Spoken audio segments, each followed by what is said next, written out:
प्रणाम। मैं Rohit Vashishtha Vikramshila IAS coaching institute 14 बीघा sketch का छात्र आज आपके सम्मुख पर्यावरण का एक टॉपिक पोल्यूशन से या फिर प्रदूषण से मरीन पोल्यूशन या फिर समुद्री प्रदूषण एवं रेडियो एक्टिव पोल्यूशन या फिर रेडियोधर्मी प्रदूषण विषय लेकर आया हूं। सर्वप्रथम मरीन पोल्यूशन या फिर समुद्री प्रदूषण। तो समुद्री प्रदूषण, समुद्र में जो आजकल पूरे पृथ्वी में उपस्थित जल का 98% भाग है वो समुद्र है। और समुद्र का विभिन्न स्थानों पे जो जल है वो विभिन्न अलग अलग होता है उसकी परिस्थितियों एवं स्थानों के अनुसार। और जैसे कि उसमें विभिन्न लवण पाए जाते हैं समुद्र में, और समुद्र में विभिन्न प्रकार की जैव विविधता और विभिन्न प्रकार के जीव एवं जंतु एवं पादप प्रजातियां पाई जाती हैं। और यदि मैं समुद्री प्रदूषण या फिर मरीन पोल्यूशन की परिभाषा दूं, डेफिनेशन दूं, तो मानव द्वारा प्रत्यक्ष या फिर अप्रत्यक्ष रूप से समुद्री वातावरण में जो प्रतिकूल परिस्थितियां उत्पन्न हो जाती हैं वो समुद्री प्रदूषण कहलाता है। अब यदि मैं समुद्री प्रदूषण के कारणों पे आऊं, समुद्री प्रदूषण के क्या कारण है, मरीन पोल्यूशन के क्या कॉजेज हैं, तो सबसे पहला कारण या फिर समुद्री प्रदूषण, पूरे समुद्री प्रदूषण का को बढ़ाने में सबसे अधिक जिसका रोल होता है वो होता है तेल का, ऑयल। तो इसमें सबसे मेन फैक्टर है ऑयल। तो जो भी जहाज होते हैं हम जानते हैं जो भी कच्चा तेल है या पेट्रोलियम है या फिर जो भी तरल प्राकृतिक गैस है या फिर जो भी कीटनाशक होते हैं या फिर जो भी औद्योगिक रसायन होते हैं, उनका जो परिवहन होता है, उनका परिवहन जहाजों द्वारा होता है, क्योंकि जहाज सस्ते होते हैं, जहाज उड़ने वाले नहीं बल्कि समुद्री जहाजों द्वारा। तो उनके परिवहन में समुद्री जहाजों द्वारा सबसे पहला पॉइंट है कि जो समुद्री जहाज हैं वो परिवहन के दौरान ही यदि मैं आंकड़ों के अनुसार बताऊं तो हर वर्ष लगभग 10 लाख टन जो ऑयल है या फिर तेल है उसका परिवहन होता है। और उसमें भी हर वर्ष 6.01% जो तेल है वो परिवहन के दौरान ही रिस जाता है, कहां? समुद्र के अंदर, जिससे कि समुद्र के ऊपर एक ऑयल स्लिक अर्थात तेलीय परत बन जाती है। और सेकंड पॉइंट इसका होगा कि जो जहाज होते हैं यदि उनकी दुर्घटना हो जाती है, तो जो उसमें उपस्थित तेल है, कीटनाशक है या फिर जो कुछ भी औद्योगिक रसायन है, अधिकतर यही पॉल्यूटेंट्स होते हैं, इनका किसमें रिसाव हो जाता है? ये खाद्य पदार्थ हैं या मतलब कुछ भी जो भी जहाज के अंदर मौजूद है, जिसका भी परिवहन हो रहा था, जिसका भी एक जगह से दूसरी जगह पहुंचाया जा रहा था, वो जहाज दुर्घटनाग्रस्त हो जाते हैं। और बहुत सारे जहाज हर वर्ष दुर्घटनाग्रस्त हो जाते हैं, जिसकी वजह से जो वो उसमें उपस्थित जो भी मटेरियल है, पदार्थ है, वो समुद्र में ही विलीन हो जाते हैं। यदि थर्ड पॉइंट की बात करूं कि तीसरा कारण जो जहाज होते हैं, जहाजों का जब जहाजों को मरम्मत एवं स्वच्छ करने के लिए उसकी सफाई की जाती है, तो उनको सूखे स्थानों पे उनका लंगर डाला जाता है, किसका? जहाजों का। और उसमें उपस्थित जो भी कचरा होता है उसको समुद्र में ही प्रवाहित कर दिया जाता है, समुद्र में ही विलीन कर दिया जाता है। चौथा पॉइंट, जो एक शब्द आता है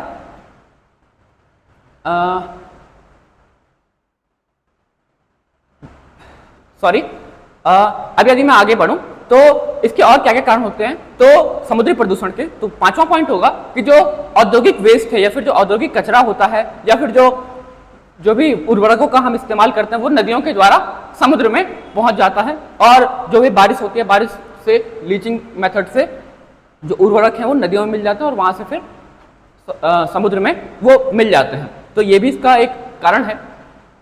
और अब यदि मैं आगे बढ़ूं तो इससे पहले मैं एक पॉइंट बोलूंगा। इसका एक और कारण है किसका? समुद्री प्रदूषण का छठा पॉइंट वो होता है भारपूरक जल। भारपूरक जल क्या होता है, एक टर्म है भारपूरक जल। जो भी समुद्री जहाज होते हैं, समुद्री जहाजों में जब भी जो तेल है या फिर उसका जो मटेरियल है उसको अनलोड किया जाता है। लोड होता है उसमें भरना, और अनलोड अर्थात जब उसको जहाज के द्वारा बाहर मतलब बंदरगाह में डाला जाता है। तो जहाज के संतुलन को बनाने के लिए उसमें कुछ जल अंदर, उस जहाज के अंदर कुछ जल डाला जाता है ताकि उसका संतुलन बना रहे। इसको हम क्या कहते हैं, इसको भारपूरक जल कहते हैं, इसको भारपूरक जल कहते हैं। तो जब अधिकतर तेल का जो जब तेल का परिवहन होता है समुद्री जहाजों से, तो जो वो तेल है वो भारपूरक जल में भी मिल जाता है, और वो फिर भारपूरक जल के साथ ही वापस से जब उसमें सामान लोड किया जाएगा तो फिर वो भारपूरक जल को वापस समुद्र में विलीन कर जाएगा, जिससे कि लगभग आंकड़ों के आधार पे जो 200 लाख टन जो तेल है वो समुद्र में इस प्रकार से विलीन हो जाता है। किसके द्वारा? भारपूरक जल द्वारा। अब यदि मैं समुद्री प्रदूषण के प्रभाव पे आऊं कि समुद्री प्रदूषण के कारण क्या अफेक्ट पड़ता है पूरे पृथ्वी में, तो जो समुद्री प्रदूषण के कारण एक सबसे पहला पॉइंट जो रेड टाइड्स हैं या फिर लाल तरंगे, तरंगे नहीं, लाल लहरें समुद्र में उसके कार्बनिक पदार्थों के कारण। किसके कारण? समुद्री प्रदूषण, समुद्र में उपस्थित कार्बनिक पदार्थों के अधिक मात्रा में बढ़ जाने के कारण उसमें लाल टाइड्स अर्थात लाल लहरें जो हैं वो उत्पन्न होती हैं, और जिसके कारण समुद्र बदरंग हो जाता है। समुद्र का जो रंग होता है वो बदरंग हो जाता है। सेकंड पॉइंट, इसका क्या इफेक्ट होता है, तो समुद्री प्रदूषण के कारण जो ऑयल जो तेलीय परत समुद्र के ऊपर बन रही थी उसके इफेक्ट्स होते हैं। क्या क्या इफेक्ट्स होते हैं ऑयल स्लिक के कारण? तो ऑयल स्लिक के इफेक्ट्स होते हैं जैसे कि जो पक्षियां होती हैं वो अपना शरीर को साफ करती हैं या फिर पानी पीती हैं। किससे? समुद्री जल से। जो भी समुद्र के ऊपर उड़ती हैं वो पक्षियां, या फिर जो भी साइडस क्रेन जैसी जो भी माइग्रेंट्स पक्षियां होती हैं, जो भी माइग्रेंट्स या फिर प्रवासी पक्षियां होती हैं, तो वो समुद्र के ऊपर से ही चल के आएंगी। तो वो समुद्र के ऊपर से जब चलती हैं तो उनको पानी किससे ग्रहण करती हैं? समुद्र से ग्रहण करती है। अब जब समुद्र के ऊपर ये ऑयल स्लिक या फिर तेल की परत जमा हो जाएगी तो इससे क्या होगा कि जो पक्षियां हैं वो तेल को भी उसी मात्रा में ग्रहण कर लेंगी, तेल को भी कुछ मात्रा में ग्रहण कर लेती हैं पानी के साथ साथ, जिससे कि क्या होगा, उसके जो गुर्दे हैं या फिर जो उसका जिगर है वो क्षतिग्रस्त होता है। कभी कभी जो पक्षियों की मौत भी हो जाती है केवल और केवल ऑयल स्लिक या फिर तेल परत के कारण। तीसरा पॉइंट है कि जो समुद्र में उपस्थित जो भी जीव जंतु हैं और पादप हैं उनको इस तेलीय परत से या फिर ऑयल स्लिक से बहुत नुकसान पहुंचता है। बहुत नुकसान अर्थात मृत्यु या फिर जो भी उनके ऑर्गन्स हैं उनको डैमेज करती है। चौथा पॉइंट है कि यदि उनको डैमेज करेगी या फिर उनके ऑर्गन्स पे पहुंचेगी, किसके? जीव जंतुओं के ऑर्गन्स पे पहुंचेगी, तो ये खाद्य श्रृंखला द्वारा, फूड चेन के द्वारा ये मनुष्य में भी पहुंच जाएगी, क्योंकि मछलियों का सेवन मनुष्य भी करते हैं या फिर जंतु भी करते हैं, अन्य जंतु करते हैं। तो ये फूड चेन में अपने आप ही पहुंच जाता है क्या? तेल, और फिर इससे मानव स्वास्थ्य पे बुरा असर पड़ता है। पांचवा पॉइंट है कि जो समुद्र में पड़ा हुआ जैविक कचरा है या फिर जैविक अपशिष्ट है या फिर जो भी अकार्बनिक पदार्थ है जिसका ऑक्सीकरण हो सकता है, तो उसको ऑक्सीकरण करने के लिए जो बैक्टीरिया हैं, जो जीवाणु हैं, जब वो उसका अपघटन करेंगे, उसका ऑक्सीकरण करेंगे उस जैविक अपशिष्ट का, तो उनको जितनी ऑक्सीजन की जरूरत होगी, बीओडी जैसे मैंने कहा था, बायोलॉजिकल ऑक्सीजन डिमांड, जितनी ऑक्सीजन की जरूरत होगी या फिर केमिकल ऑक्सीजन डिमांड या फिर बायोकेमिकल ऑक्सीजन डिमांड, अब ऑक्सीजन की उनको ज्यादा जरूरत, अगर जैविक अपशिष्ट ज्यादा पड़ा होगा क्योंकि खाद्य पदार्थ बहुत पड़ा है या फिर जैविक अपशिष्ट जो भी है वो समुद्र में बहुत पड़ा है, तो जितना अधिक जैविक अपशिष्ट होगा उतने अधिक बैक्टीरिया उसको अपघटित करने वाले पैदा हो जाएंगे, अपने आप ही वो पैदा हो जाएंगे। तो इससे क्या होगा कि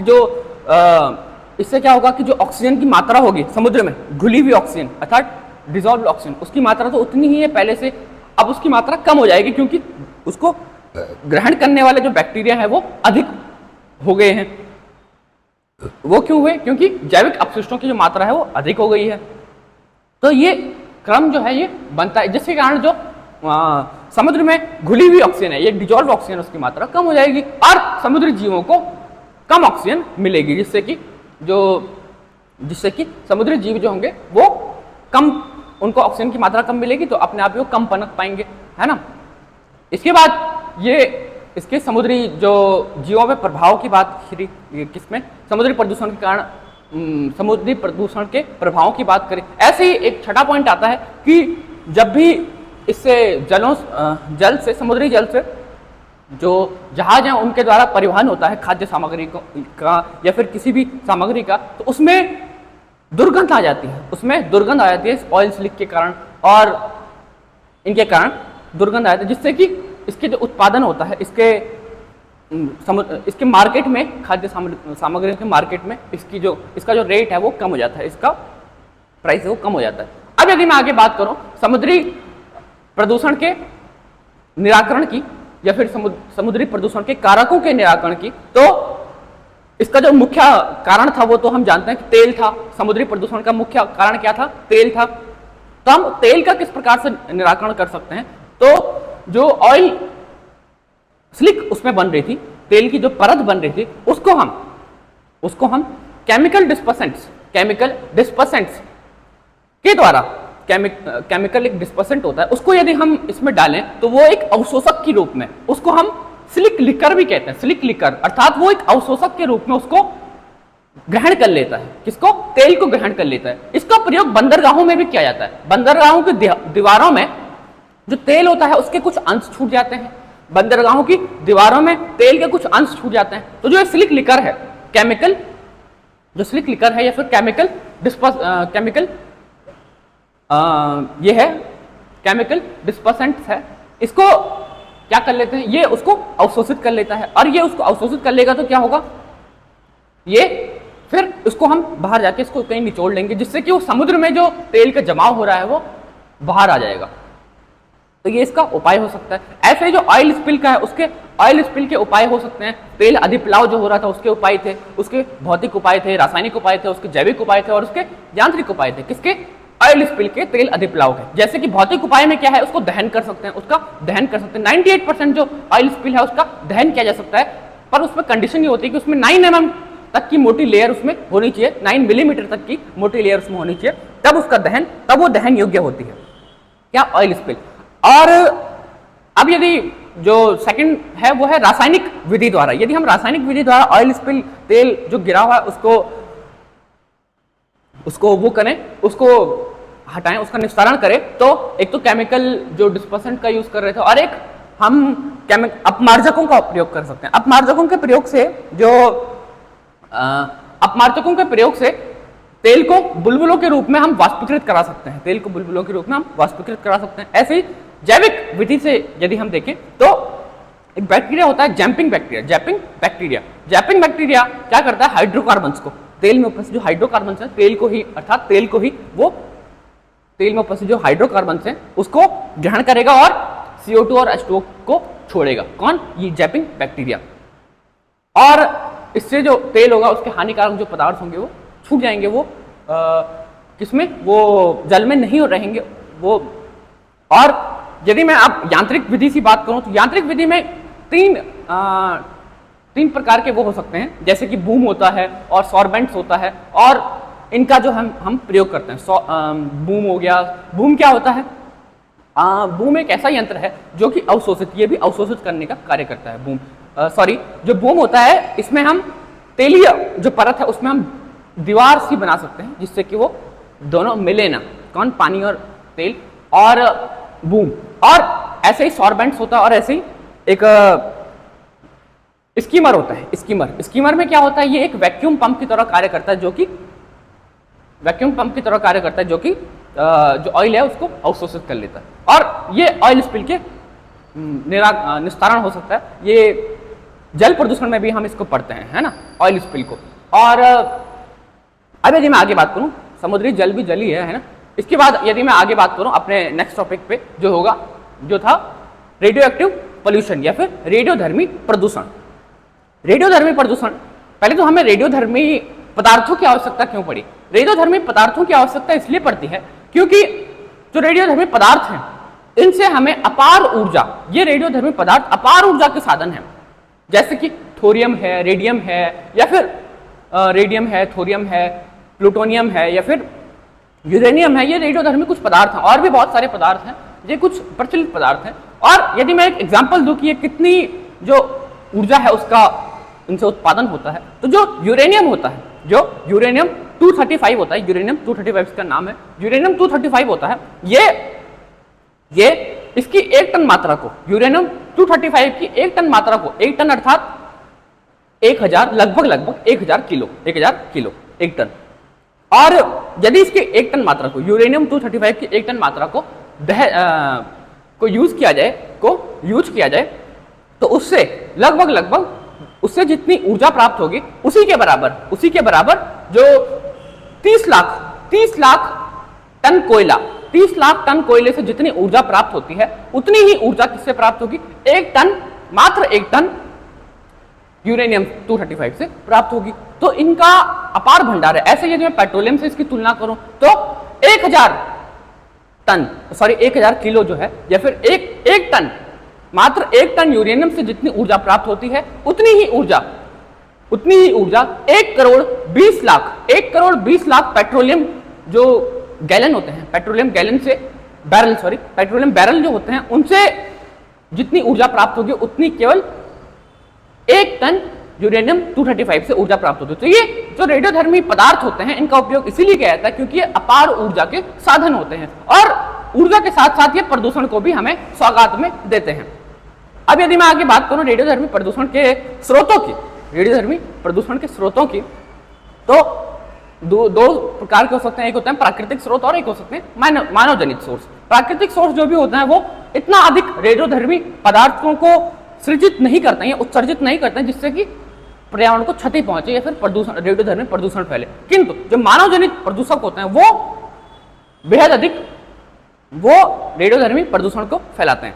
जैसे कि मानव जनित प्रदूषकों की यदि मैं बात करूं तो क्या क्या हो सकते हैं, तो वो हो सकते हैं जैसे कि जो पहला तीन प्रकार के हो सकते हैं, जैसे कि न्यूक्लिक एक्सप्लोजन हो सकता है, न्यूक्लिक एक्सप्लोजन। और जो इसके बाद हो सकता है कि न्यूक्लियर जो पावर प्लांट्स हो सकते हैं वो हो सकते हैं, वो उत्सर्जित करते हैं किसको? रेडियोधर्मी को। और ऐसे ही जो रेडियो आइसोटोप्स होते हैं। अब यदि मैं बात करूं किसकी, न्यूक्लियर एक्सप्लोजन्स की, तो जो परमाणु विस्फोट जिसको कह सकते हैं, परमाणु विस्फोट की, तो न्यूक्लियर एक्सप्लोजन्स में क्या होता है कि जो इसमें न्यूक्लियर एक्सप्लोजन हम सब परिचित हैं इससे, और इसमें क्या होता है जो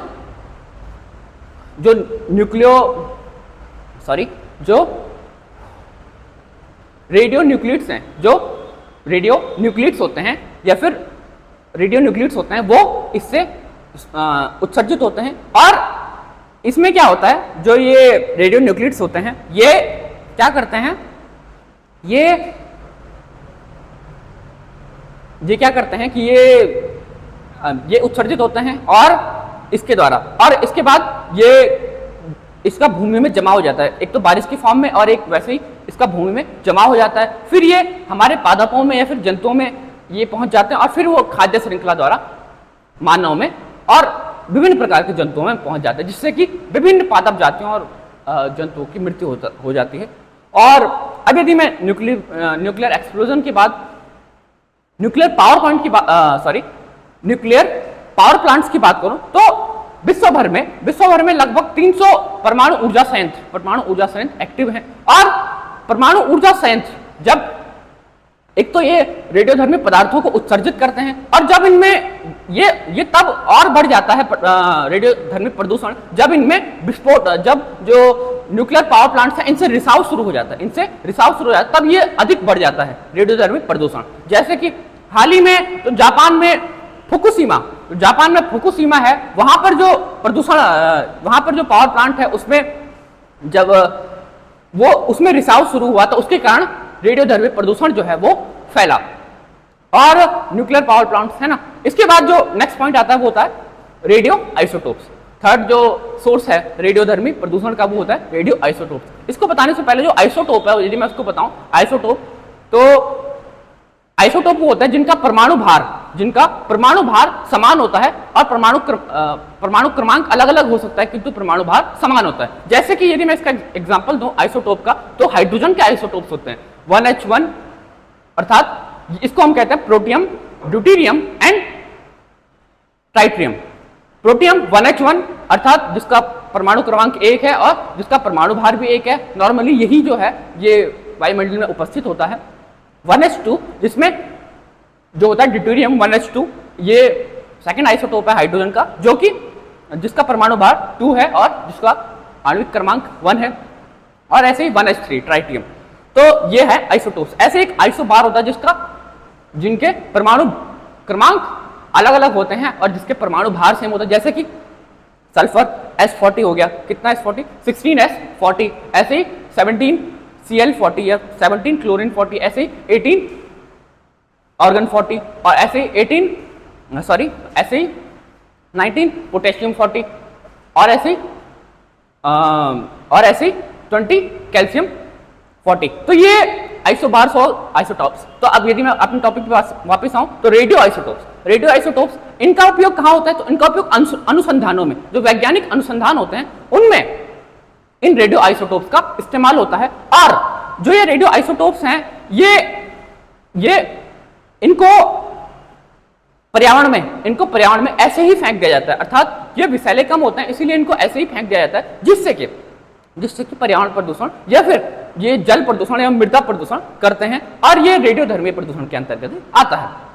इसके बाद यदि मैं आगे बढ़ूं तो रेडियोधर्मी प्रदूषण विकिरणों का योगदान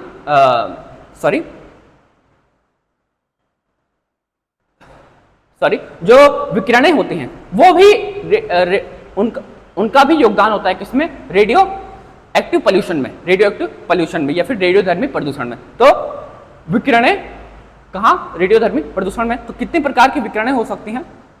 तो 3 प्रकार की विकिरणें जो होती हैं मुख्य होती हैं, और उसमें होती है अल्फा विकिरण और बीटा विकिरण और गामा विकिरण। अल्फा, बीटा और गामा, ये होती हैं विकिरणें।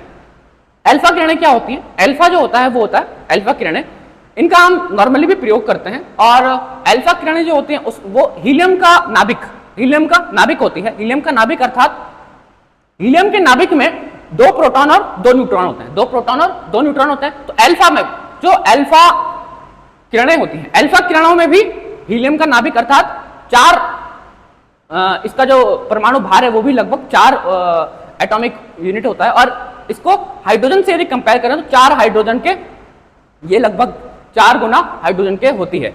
कौन? अल्फा किरणें। और अल्फा किरणों का यदि मैं इसके आवेश की बात करूं तो इस पर पॉजिटिव चार्ज अर्थात धनात्मक चार्ज होता है, अर्थात ये हाइड्रोजन से 2 गुना हाइड्रोजन के बराबर ही हाइड्रोजन के जैसे ही धनावेशित होती है और +2 इसमें चार्ज होता है। जो अल्फा किरणें हैं यदि मैं इसके उपयोग की बात करूं तो इसका उपयोग जो रदरफोर्ड का जो गोल्ड फॉइल एक्सपेरिमेंट था जिसमें उसने नाभिक की खोज की थी रदरफोर्ड ने, तो उसने अल्फा किरणों का ही बम्बार्टमेंट किया था किस पे? गोल्ड फॉइल पे। किसने? रदरफोर्ड ने। उसके द्वारा उसने नाभिक की खोज की थी अल्फा किरणों से। और यही अल्फा किरणें जो होती हैं, यदि इनके बारे में और बताऊं तो अल्फा किरणें इनकी भेदन क्षमता है वो कम होती है बजाय गामा किरणों और बीटा किरणों से। परंतु इनकी जो आयनाइजेशन की पावर होती है, अर्थात किसी भी पदार्थ को आयनित करने की जो पावर होती है वो बहुत अधिक होती है अपेक्षाकृत किसके? तुलनात्मक गामा या फिर बीटा किरणों के। अब यदि मैं आगे बढ़ूं अपने नेक्स्ट टॉपिक पे जो है बीटा किरणें, तो बीटा किरणें इनकी जो भेदन क्षमता होती है वो 100 गुना अधिक होती है किससे? अल्फा किरणों से। और इनकी आयनाइजेशन की पावर भी अच्छी खासी होती है। और जो बीटा किरणें हैं ये भी रेडियोधर्मी प्रदूषण की विकिरणें हैं। और अब यदि मैं नेक्स्ट इसकी बात करूं, नेक्स्ट पॉइंट की बात करूं, गामा किरणें, तो गामा किरणें जो होती हैं ये इससे पहले जो बीटा किरणें थी उसमें उसका जो यूज होता है वो कहां होता है? तो उसका जो साइड इफेक्ट है वो क्या है? तो जो ये गामा किरणें हैं या फिर जो अल्फा किरणें हैं ये दोनों यदि इसके संपर्क में मानव बहुत समय तक रहता है या फिर कुछ समय तक भी रहता है, तो मानव में ये ऐसी कुछ त्वचा में कुछ ऐसे जलन पैदा कर सकती हैं जो कि उसके जीवन भर उस पर ठीक उसका उपचार नहीं किया जा सकता, उसके लाइफ टाइम में उसका उपचार नहीं किया जा सकता। कुछ ऐसे इस प्रकार से वो मानव शरीर को जला सकती हैं। कौन? अल्फा और बीटा किरणें। इसके बाद जो है गामा किरणें। गामा किरण क्योंकि आयनित करने की क्षमता रखती है ना, इसीलिए ये आयनित कर सकती है बॉडी को। अब यदि मैं आगे बात करूं गामा किरणों की, तो जो गामा किरण होते हैं इनकी भेदन क्षमता बहुत अधिक होती है। गामा किरणों की भेदन क्षमता सबसे अधिक होती है, इसलिए हम जो देखते हैं कि जो गामा किरणें हैं इनको किसमें यूज किया जाता है? जो कैंसर पेशेंट्स होते हैं या फिर जो इनमें या फिर जो ट्यूमर पेशेंट्स होते हैं उनको उनमें गामा किरणों का इस्तेमाल किया जाता है ताकि उन सेल्स को खत्म किया जा सके, क्योंकि इनकी भेदन क्षमता बहुत अधिक होती है। किसकी? गामा किरणों की। अब यदि मैं आगे बात करूं तो और ऑफकोर्स ये यदि नॉर्मल जो टिश्यूज हैं यदि उन पे पड़ेंगी तो उनको भी भेदित कर सकती हैं, इसीलिए इसका यूज करते समय इसको बहुत ही ध्यान से यूज करना पड़ता है। किसमें? जो हेल्थ सेक्टर है उसमें। इसके बाद तो ये सब हुए रेडियोधर्मी प्रदूषण से संबंधित जो विकिरणें होती हैं। अब यदि मैं आगे बात करूं कि रेडियोधर्मी प्रदूषण के प्रभावों की, तो यदि मैं केवल परमाणु विस्फोट के प्रभावों की बात करूं, क्योंकि ये सबसे इंपॉर्टेंट टॉपिक है परमाणु विस्फोट, न्यूक्लियर एक्सप्लोजन, तो परमाणु विस्फोट के प्रभाव क्या होते हैं? तो इसके द्वारा अर्थ में या पृथ्वी में जो न्यूक्लियर विंटर है या फिर फ्रोजन कोल्ड जो है या फिर जो अर्थ विंटर है वो आने की संभावना है। अर्थात जब ये न्यूक्लियर एक्सप्लोजन होगा तो इससे क्या होगा कि एक बहुत ही बड़ा क्रेटर पृथ्वी पे बन जाएगा, जिससे कि और इसी से न्यूक्लियर एक्सप्लोजन से बहुत सारी धूल जो है पृथ्वी की जितनी भी धूल है, मिट्टी है, वो उड़ करके आसमान में अर्थात उड़ करके वायुमंडल में बिखर जाएगी। इससे क्या होगा? इससे जो सौर विकिरणें हैं जो हर दिन में आती हैं, सौर विकिरणें वो क्या करेंगी? वो उनको ये बाधित करेगा, जो सारे धूल के कारण, बहुत अधिक धूल के कारण, बादल से भी अधिक, और इससे क्या होगा? पृथ्वी पूरी अंधकारमय हो जाएगी। अब अंधकारमय से हम जानते हैं कि क्या क्या इसके दुष्प्रभाव हो सकते हैं। पृथ्वी में विभिन्न जो धूल के तूफान है वो आएंगे, यूवी जो किरणें हैं वो आएंगी, किसके कारण? जो न्यूक्लियर एक्सप्लोजन हुआ था उससे यूवी किरणें भी निकलेंगी, उससे बहुत सारी किरणें जैसे कि ये सारी किरणें अल्फा, बीटा, गामा और रेडियो एक्टिव पदार्थ निकलेंगे, जिससे कि बहुत सारी जो तूफान होंगे उसमें ये किरणें भी बम्बार्टमेंट होगी। और इसके बाद जो इसका सेकंड पॉइंट है न्यूक्लियर एक्सप्लोजन के कारण और क्या क्या होगा? तो जो ओजोन परत है, ओजोन परत क्षय हो जाएगी, अर्थात इसके कारण जो गैसें निकलेंगी उससे जो ओजोन परत है वो क्षय हो सकती है, और उसका यदि ओजोन परत 50% भी क्षय होती है तो उसका जो 30% जो जीव जंतु हैं वो त्वचा कैंसर से पीड़ित हो जाएंगे, अनुमानित है। और थर्ड पॉइंट, जो एक न्यूक्लियर एक्सप्लोजन है इसके कारण जो पृथ्वी है यदि वो फ्रोजन कोल्ड हो जाएगी, यदि वो इतनी ठंडी हो जाएगी, उसका जो टेम्परेचर है वो बहुत कम हो जाएगा, तो जो कृषि के लिए भूमि है वो अनुपयुक्त हो जाएगी, कृषि करना संभव ही नहीं रह जाएगा। जब 1 मीटर तक जो पृथ्वी है, जो भूमि है वो फ्रोजन कोल्ड हो जाएगी तो कृषि नहीं हो सकती है और सामान्य गतिविधियां नहीं हो पाएंगी। अब यदि मैं आगे बात करूं केवल रेडियोधर्मी प्रदूषण के प्रभावों की, तो रेडियोधर्मी प्रदूषण के क्या क्या प्रभाव हो सकते हैं? तो पहला प्रभाव कि जो ब्लड कैंसर होता है वो इससे हो सकता है, और जो ल्यूकीमिया हमने सुना है कि जो ल्यूकीमिया होता है वो रेडियो एक्टिव पदार्थों के अधिक संपर्क में रहने से होता है। ल्यूकीमिया और भी कारणों से हो सकता है, परंतु उसमें एक कारण ल्यूकीमिया भी होता है, एक कारण रेडियोधर्मी पदार्थ जो होते हैं उनकी उपस्थिति भी होती है, ल्यूकीमिया हो गया या फिर जो ब्लड कैंसर है ये इसके कारण हो सकता है, रेडियो एक्टिव पदार्थों के कारण। और जो हमारे इम्यून सिस्टम है, सेकंड पॉइंट, जो हमारा इम्यून सिस्टम है वो बहुत संवेदनशील है इसके प्रति, रेडियो एक्टिव पदार्थों के प्रति। इवन हमारी जो ह्यूमन बॉडी है वो पूरी की पूरी रेडियो एक्टिव पदार्थों के प्रति अति संवेदनशील है, तो किसी भी अंग पे इसका जो प्रभाव है वो पड़ सकता है, किंतु अधिक प्रभाव जो पड़ेगा वो अस्थि मज्जा हो गया, अस्थि मज्जा अर्थात बोन मैरो जो हो गए, बोन मैरो के द्वारा WBC या RBC बनती हैं वो यदि बोन मैरो पर प्रभाव पड़ेगा तो उसमें प्रभाव पड़ेगा। तो रक्त कैंसर इसीलिए हो रहा था, ऐसे ल्यूकीमिया हो रहा था, ऐसे ही जो इम्यून सिस्टम है, इम्यून सिस्टम WBC है, तो मतलब अधिकतर ये प्रभाव कहाँ डालती है, बोन मैरो में डालती है, इन चीजों में डालती है, रक्त में डालती है। तो और थर्ड पॉइंट, इससे जो रेडियोएक्टिव पोल्यूशन है, इसके कारण क्या होगा कि रेडियोएक्टिव पोल्यूशन के कारण जो माताएं होती हैं उनके जो गर्भ में भ्रूण होता है या एम्ब्रियो होता है, उसको वो विकलांग पैदा हो सकता है, वो जब पैदा होगा वो विकलांग पैदा हो सकता है, क्योंकि रेडियोएक्टिव पदार्थों की उपस्थिति में। और चौथा जो पॉइंट हो सकता है कि इसके कारण क्या क्या प्रभाव हो सकते हैं, तो जो रेडियोएक्टिव पदार्थ हैं, इसके कारण रेडियोएक्टिव पदार्थ जो है, इसके कारण जो भी रेडियोएक्टिव पदार्थ जो है, इनके कारण जो मानव होते हैं, मानव में विभिन्न प्रकार की बीमारियां, और मानव का जो जीन होते हैं या फिर जो DNA होता है, क्रोमोसोम्स होते हैं, DNA होता है, मतलब न्यूक्लियर लेवल पे ये मतलब ये जो रेडियोएक्टिव मटेरियल्स हैं, रेडियोएक्टिव पदार्थ हैं, ये हमारे सेल के लेवल पे ये डैमेज करते हैं। जैसे कि सेल के अंदर भी जो DNA है, DNA में म्यूटेशन करने की पावर इनमें होती है। DNA में जो म्यूटेशन होती है वो UV रेस के कारण भी होती है,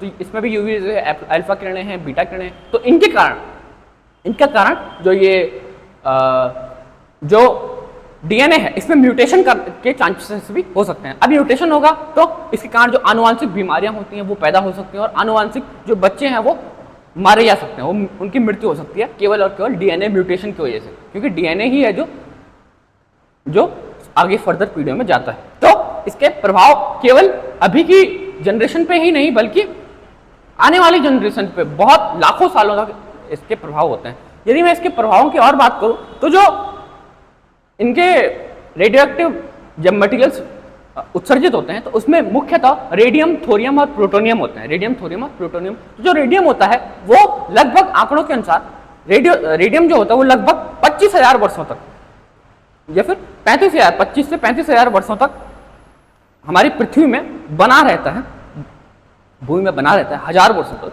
और जो 35,000 वर्षों तक। और जो प्लूटोनियम है, प्लूटोनियम हमारी पृथ्वी में लगभग 5 लाख वर्षों तक ये बना रहता है। इसी प्रकार से जो थोरियम है ये कई लाखों वर्षों तक पृथ्वी में बना रहता है, और ये बना रहेगा तो इसके जो प्रभाव हैं वो भी दिखते रहेंगे। तो ये इतने हानिकारक होते हैं कि लाखों वर्षों तक ये बने रहते हैं।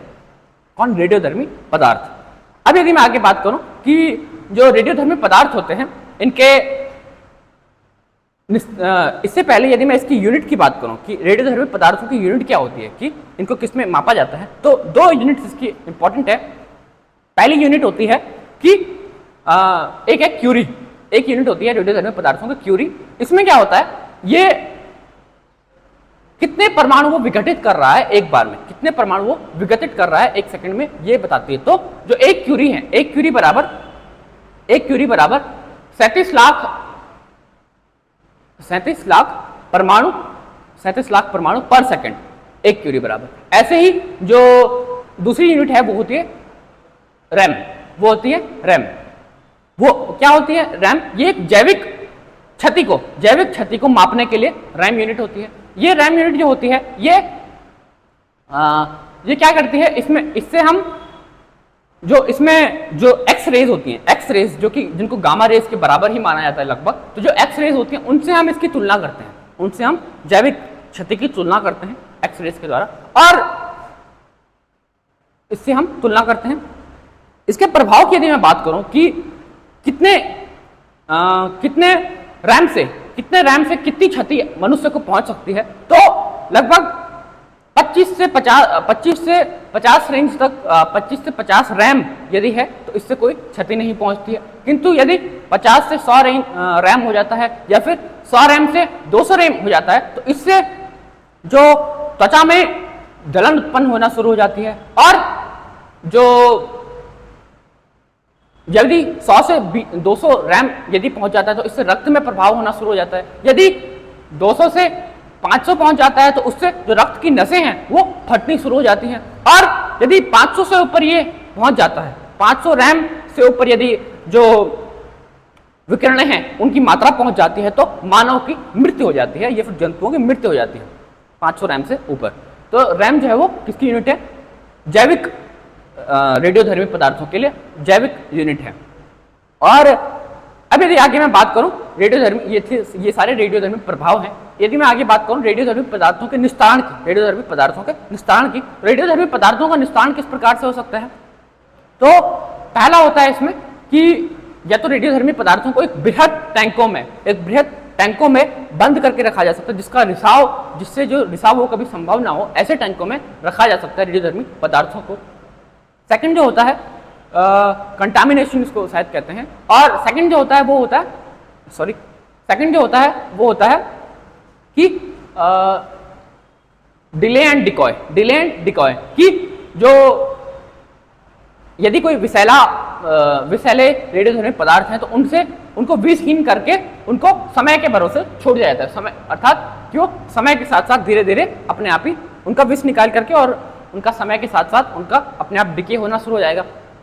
और ऐसे ही एक तीसरा मेथड होता है जो सबसे सरल विधि मानी जाती है, इवेपोरेशन एंड डिस्पर्सन। इसमें क्या होता है कि इसमें जैसे कि इसके नाम से ही पता चल रहा है, तो इसमें रेडियोधर्मी पदार्थों को वाष्पीकृत कराया जाता है और इसमें भी यदि कुछ तरल छूट जाता है, उस तरल को भी वाष्पीकृत करने की कोशिश की जाती है, परंतु वो नहीं हो पाता है। तो जो तरल है उसको सीमेंट उद्योग में, उसको कोलतार में, उसको तारकोल में, और उसको इस प्रकार से उसका यूज किया जाता है, कांच के उद्योग में उसका यूज किया जाता है। और अंतिम पड़ाव पे जब ये बचता है, इसका जो कुछ तरल बचेगा, तो वो जिसका सीमेंट में भी मिक्सचर नहीं हो पाएगा, तो वो उसको भूमि के नीचे गहरा गड्ढा खोद करके उसको डाल दिया जाता है उस पदार्थ को। तो ये अधिकतर जो देश हैं वो इसी तकनीक का यूज करते हैं। और ये है पूरा रेडियोधर्मी प्रदूषण, और जो रेडियोधर्मी प्रदूषण एवं जो समुद्री प्रदूषण है। धन्यवाद।